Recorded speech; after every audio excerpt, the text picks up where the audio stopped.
وقاحة بلا حدود. الحوثيون يطالبون أسرى ضحايا سوق فروت بدفع ثمن ثلاجات الموت والإسعاف. جهة النشر: المشهد اليمني.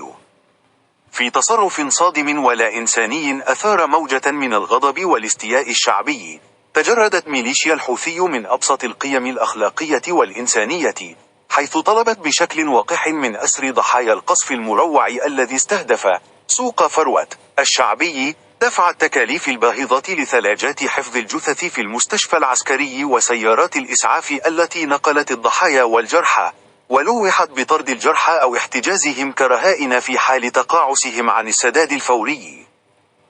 وكشفت مصادر طبية لام المشهد اليمني عن هذا الابتزاز المقيت، مؤكدة أن قيادات حوثية أبلغت أسر الضحايا المنكوبة بضرورة دفع مبالغ مالية مقابل حفظ جثث ذويهم في ثلاجات المستشفى العسكري بصنعاء، بالإضافة إلى تسديد تكاليف استخدام سيارات الإسعاف التي نقلت فلذات أكبادهم بين الحياة والموت.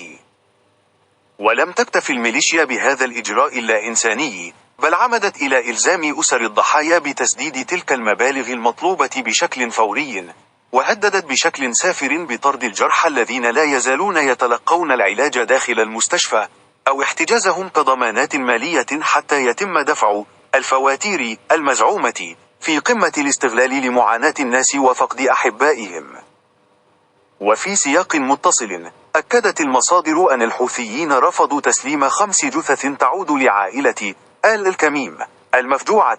إلا بعد أن تدفع الأسرة المنكوبة رسوم ثلاجات حفظ الجثث وتكاليف سيارات الإسعاف التي من المقرر أن تنقل الجثامين الطاهرة إلى منطقة الكميم بمديرية الحدة في محافظة ذمار، لمواراتهم الثرى في مشهد يعكس مدى تجرد هذه الميليشيا من أي حس إنساني أو مسؤولية تجاه الضحايا الذين سقطوا بنيرانها. وتشير أصابع الاتهام بشكل واضح في فاجعة سوق فروة إلى جماعة الحوثي، حيث أفاد شهود عيان بأن صاروخا من نوع أرض جو أطلقته الميليشيا في محاولة يائسة لإسقاط طائرة استطلاع أمريكية كانت تحلق في الأجواء، انحرف عن مساره وسقط بالخطأ على السوق الشعبي المكتظ بالمدنيين،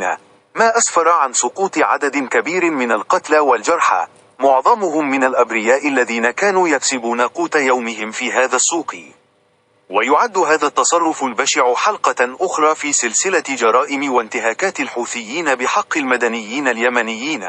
ويستدعي محاسبة المسؤولين عنه أمام العدالة الدولية.